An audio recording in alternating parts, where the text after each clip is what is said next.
আজকে মামা বানাবে চিকেন তন্দুরি।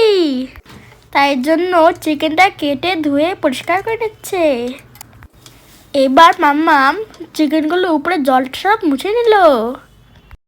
তারপর চিকেনের উপর টক দই, আদা রসুন বাটা, নুন, হলুদ, লঙ্কা গুঁড়ো, জিরে গুঁড়ো আর গরম মশলা আর সাথে তেল দিয়ে ম্যারিনেট করে দেবে।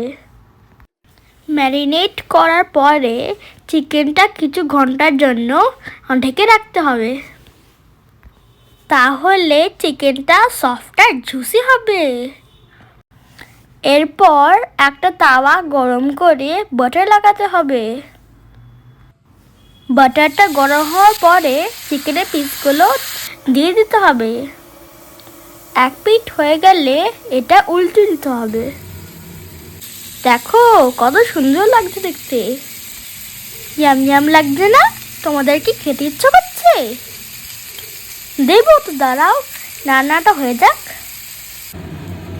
এরপর চিকেনটা একটু আগুনে পুড়িয়ে নিতে হবে যাতে একটা স্মোকি ফ্লেভার আসে। এই দেখো তন্দুরি চিকেন এখন রেডি। আমি তো আর ওয়েট করতে পারছি না, আমি কখন খাবো। এটার উপরে একটু লেবুর রস আর সাথে স্যালাড দিয়ে খেতে দারুণ লাগে। ভিডিওটা কেমন লাগলো জানিও, আর ভালো লাগলে লাইক, কমেন্ট আর শেয়ার করবে। টাটা।